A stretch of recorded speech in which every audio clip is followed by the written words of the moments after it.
If Kevin Jennings is who we think he is, you can book this. He is going to be better this year, and this is the reason why.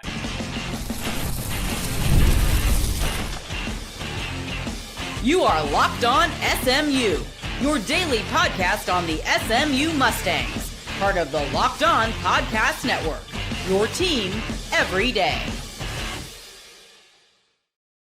What's up, everybody? Welcome to another edition of Locked On SMU, part of the Locked On Podcast family of podcasts, your team every single day. Thank you for making us part of your day. I know you got a lot of choices out there, so thanks for spending half an hour with me on our show. Coming up next week, I want to tell you this. Next week is Baylor week, and that means we're going to have Cam Stewart on from Locked On Baylor. He's going to join me sometime in the middle of next week. Haven't got a date locked down, but keep an eye out for that. Coming up on today's show today, I'm going to tell you why it's imperative that I am looking for an exquisite defensive line performance in week one. And also, this is a big recruiting weekend, and we're going to talk about that to close up shop. But let me go ahead and start with this. Kevin Jennings, if he is who we think he is, he will be better this year.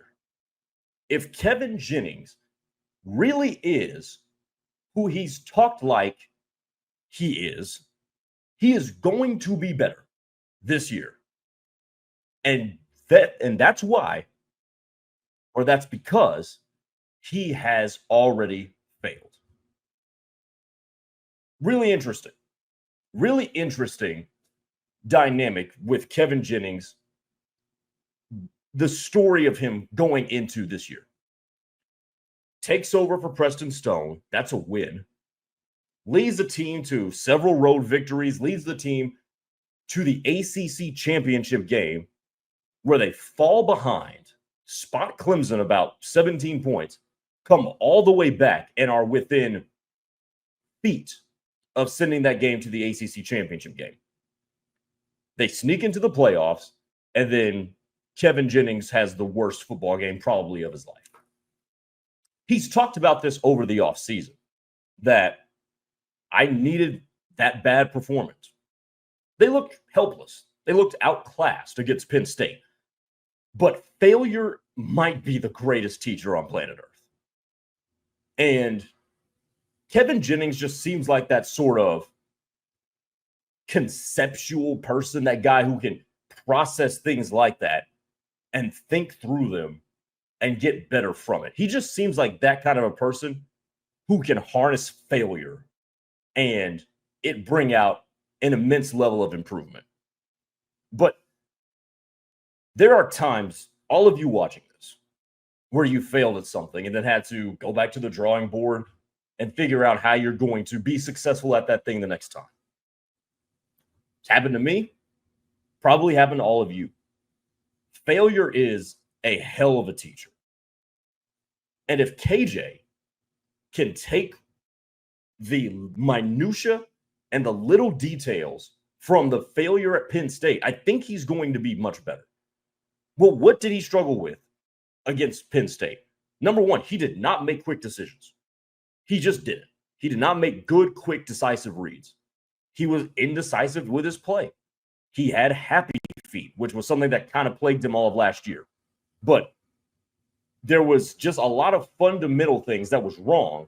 And when he went up against a really, really good defense in Penn State, an elite defense in Penn State, that the fundamental deficiencies were magnified. He's cleaned up his footwork this offseason. All reports have indicated that he has cleaned up that footwork and he has better command of the offense. And why am I bringing that up again? Because if you have better command of the offense, one of the things that plagued him against Penn State was that he couldn't make quick reads. Probably didn't trust himself, probably didn't trust himself in the offense quite yet. He had been the backup the entire offseason. The coaching staff's attention was to Preston Stone, not him. So you get a better command of the offense, and I think those quick reads, the decisiveness that you need to have from the quarterback position, only is heightened. But because he played so miserably against Penn State, there's nowhere to go but up. But for a dude that was voted a captain with the leadership qualities that he certainly has shown over the course of the offseason, with the mental maturity that he has as well, he's going to take all that. He's going to look at it. He's going to get to work, and he's going to come out better. And boy, do they need him to be better. As we transition from why he's going to be better to why they need him to be better, I brought this up yesterday. SMU is not going to get to where they want to go with ho-hum quarterback play. They're not going to get to where they need to go with above average quarterback play. The skill position group is not there to where that's going to work. Time will tell whether the defense is going to be there to where that even could work. But I'm telling you, it's not going to. This year, more than ever, as opposed to last year, when you had Moochie Dixon and Roderick Daniels. By the way, good luck to them. I know they just got released yesterday from their NFL, from the Saints, I believe is who it was. They got released by the Saints. So good luck to them finding a new home. Hopefully their professional career can continue. But this year, this skill position group needs to be elevated by the quarterback, not the vice versa. It cannot be the other way around. Kevin Jennings is going to have a season where we look at SMU and say, that's why. Number 7 is why. That's the type of season SMU is going to need. And I believe that he's capable of doing that. And I think not only is he capable of doing it, but if he is who I think he is, if he truly is that dog and that leader, I think that's who we're going to get. We're going to get the guy who looked like he shouldn't be a starting P4 quarterback when they went up to Happy Valley in Penn State. By the way, not a whole lot of shame getting blown out in Happy Valley in January. Come on now. But I think we're in store for something really good with Kevin Jennings. I really think we are, because of what happened last year.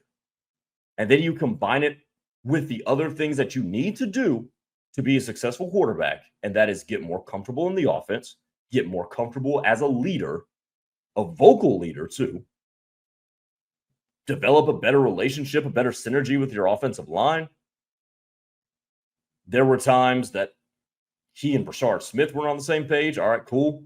Again, thrust in as a starter in the middle of the year. Wasn't a part of the plan. But everything is the plan now. The plan has already run its course for the offseason. We've seen the reports. KJ's more comfortable. KJ's more vocal. Now it's the mentals up here. Can you let that failure be the greatest teacher that it is? And I think you will. And SMU sure as hell needs him to be, because they're going to need their QB to elevate the team. It will not be the other way around this year. Not with the schedule they have, not with the quality of quarterbacks that they're going to play, not with how much better college football is this year when it comes to the margins of who gets to the college football playoff. They're going to need their quarterback to be the A1 dude. All right. Good start to Locked On SMU today. Hey, coming up next, this position room, well, you see it down there on the screen, so the defensive line, it has to be dominant against East Texas A&M. Otherwise, we have a problem. Stay tuned.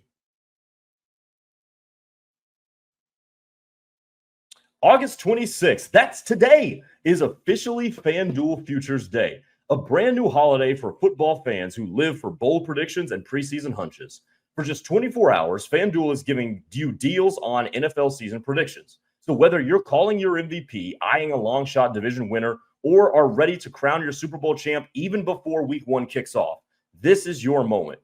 Crown your champion in August. Who do you think is going to win the Super Bowl? Will the Eagles repeat? Is Kansas City going to get back to the mountaintop? Or will it be somebody new like Buffalo or Baltimore finally breaking through? You can pick that today. Visit the FanDuel app today and start planning your futures bets now, because Futures Day is one day today and one day only. FanDuel, play your game. We have an important request. Locked On wants to hear from you. We've put together a survey to learn more about our listeners and make your favorite podcast even better. This is your chance to tell us what you like and what you don't, and answer questions about our advertising. Go to lockedonpodcast.com/survey to get started. Everyone who completes a survey will be entered for a chance to win one of 10 $100 Amazon gift cards. Again, that's lockedonpodcast.com/survey. You can also find the link in the show notes. Thanks for helping us out.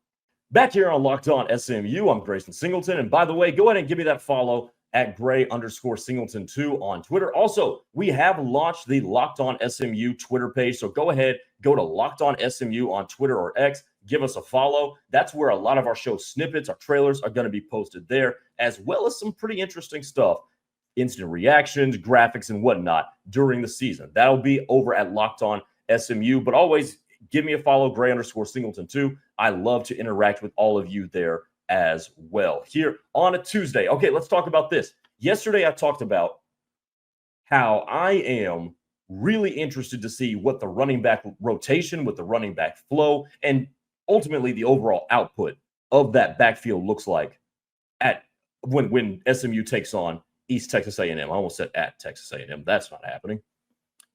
Today, I was thinking,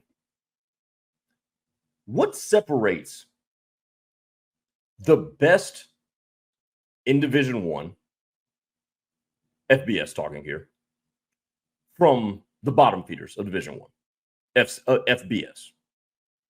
Now, what separates generally FBS from FCS? Quarterback talent, sure, but it's not athletes generally. It's generally not. You can find a ton of fast dudes everywhere in the United States. There's no shortage of them. I'm a fast dude. I clocked myself running a sub 1400 meter a couple of weeks ago. I'm a fast dude. What separates, by the way, I'm not saying I can get on a college football field. I haven't been hit since I was 14. By no means am I saying that. But what separates the FBS from the FCS is the line of scrimmage. And SMU has to dominate the line of scrimmage. And the reason I picked the defensive line for this is because I think we know what we're going to get from the offensive line. I think we know.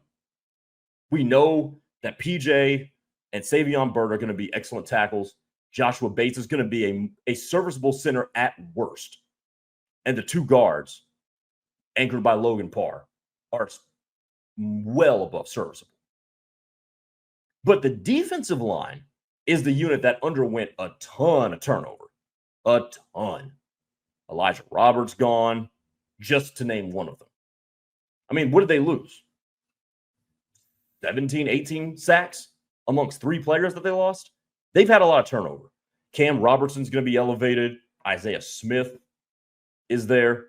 Tomorrow, we're going to talk more about why I feel like DJ Warner is going to be a really, really key cog for this team. Keep an eye on DJ Warner. But if the defensive line does not dominate against East Texas A&M, we got a problem. We got a major problem. East Texas A&M should not have the bodies to hold up against an ACC defensive line. And if it does, will it say more about A&M? I highly doubt it. I highly doubt it. SMU's defensive line needs to terrorize whoever East Texas A&M's quarterback is, because East Texas A&M doesn't have the big bodies to do it. Look at how guys of that ilk move. I mean, Cam Robertson is what, 6'2", 6'3", 285, moves very, very well. Same could be said for Turbo. DJ Warner is 6'3", like 250, and that dude is fast as all get out. Has an excellent get off. East Texas A&M and schools that are on that same level of playing field do not have dudes that should be able to move those dudes consistently. Now, am I saying SMU needs to go out here and get 9 sacks? Otherwise, it's a failure and we got a problem. No, I'm not saying that. But SMU's defensive line does need to dominate. And it does need to say, hey, we're here. The line of scrimmage should not be reestablished by the East Texas A&M offensive line. It just shouldn't be. There should be no way that happens. There should be no way that East Texas A&M in the first half, and I'm going to limit this to the first half because I have no idea what the hell is going to happen past halftime. But there's no way they should run the ball for 3.5 yards per carry. Now, will they pull something out of their hat and get SMU because it's week 1? Maybe. Maybe they will. But if you think that you're going to go on the road and beat Clemson and beat Miami at home and beat a Pitt, or not Pitt rather, or beat a Syracuse, a Boston College, Baylor, TCU, whoever you play in the ACC championship game, got Louisville on your schedule too. If you think you're going to beat those dudes and your defensive line got pushed around by East Texas A&M, you are making a grave error in judgment. It's not going to happen. Now, dudes can get better as the time goes on. Maybe it's an 8 p.m. kick, so maybe it's late in the day and some people, just didn't get back into their routine, whatever, because it's a funky start. Things might happen.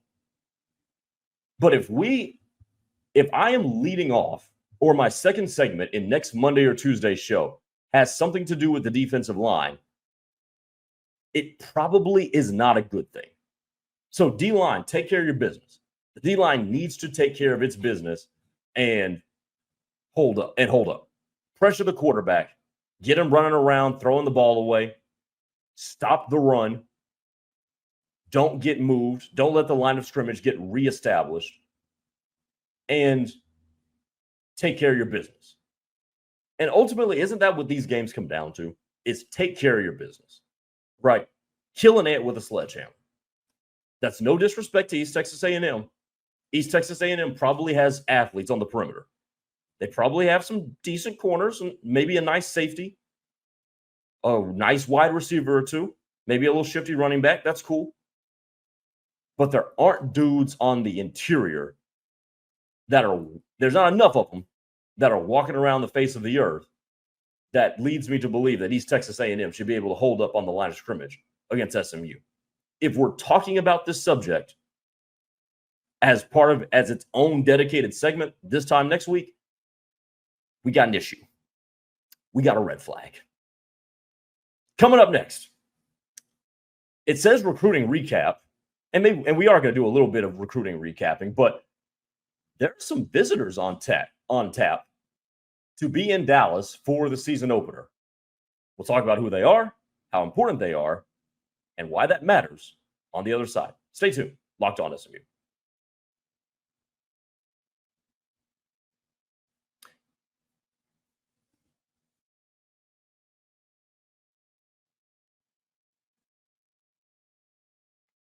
Guys, you've probably heard of Viagra or Cialis. Maybe you've even tried them. But if you're looking for something beyond the usual pill, it's time to meet Rugiet Ready.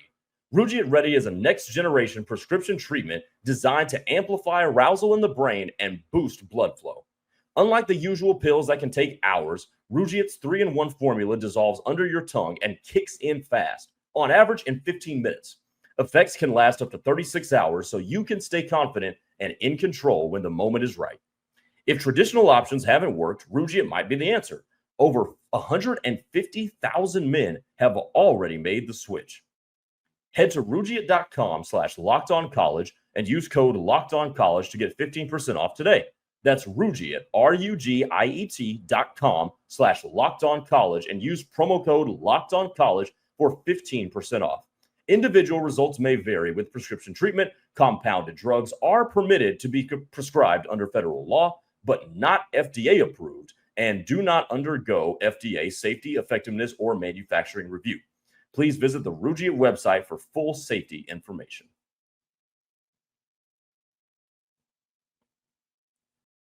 All right, one more segment to go here on Locked On SMU, and we have a big recruiting weekend on tap.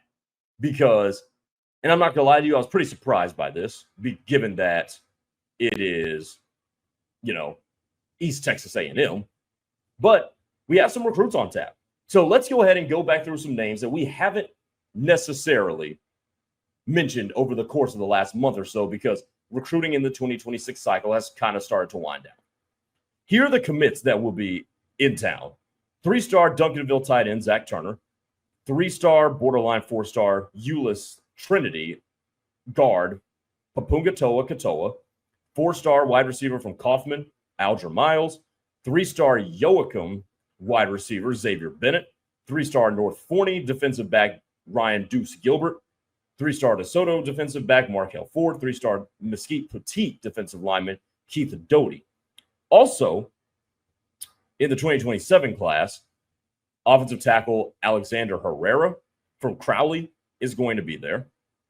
He's also teammates with 2027 4-star wide receiver Tay Ellis, who's an SMU target. Here's where it gets good.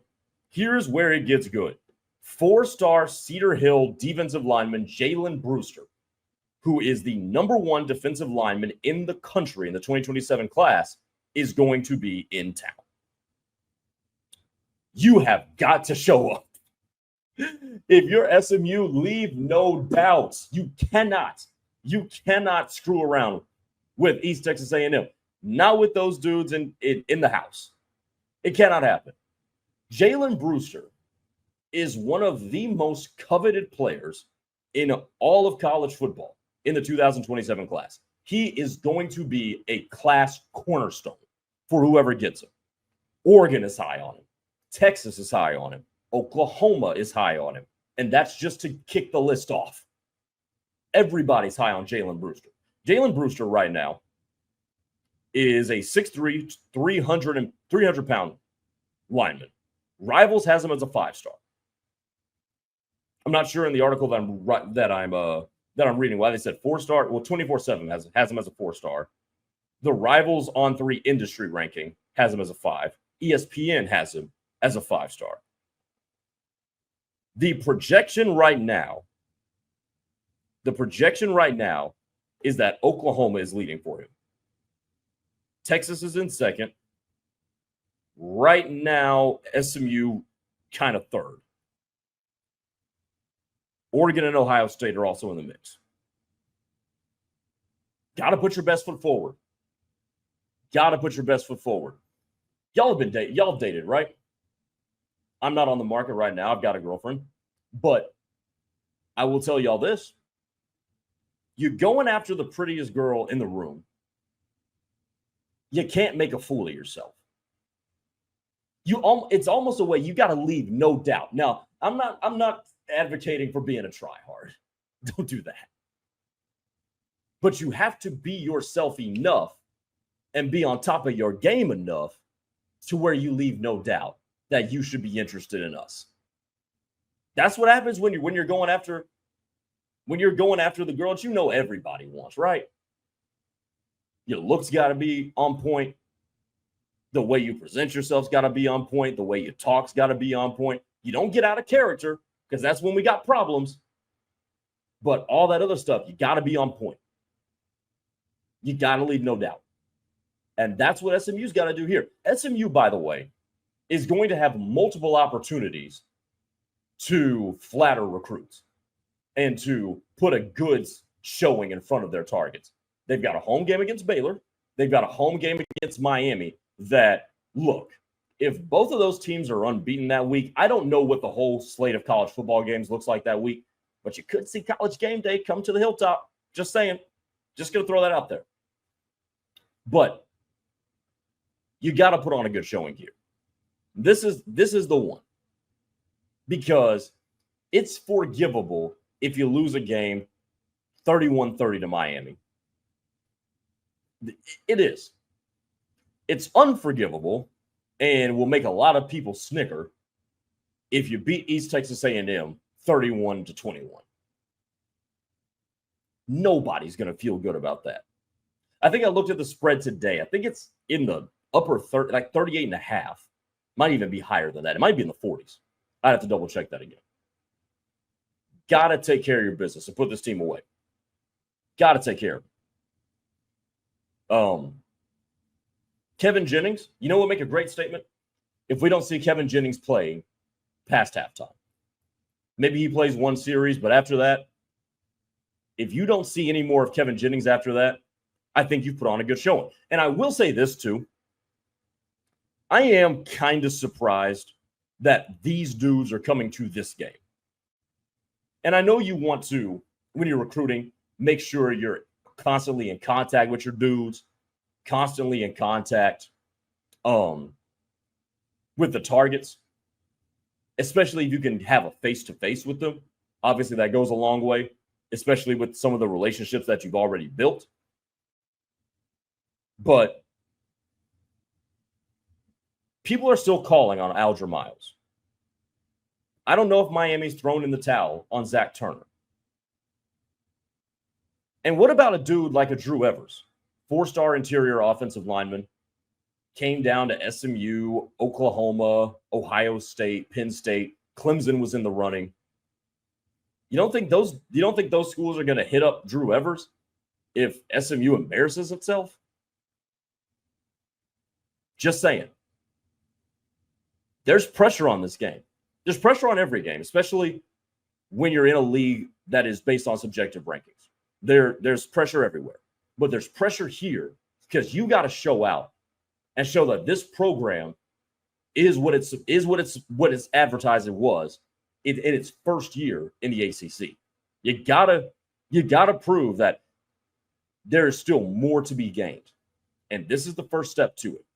You cannot lay an egg against East Texas A&M, not with all those dudes in the house. I would venture to say this: you lose to East Texas A&M, you can kiss Jalen Brewster goodbye. Ain't happening. You're already fighting an uphill battle with Oklahoma and Texas, Oregon and Ohio State right in the mix as well. You lose to East Texas A&M, not getting him. You're not getting him. I don't care how much money you offer him. You're not getting him. Got to take care of your business.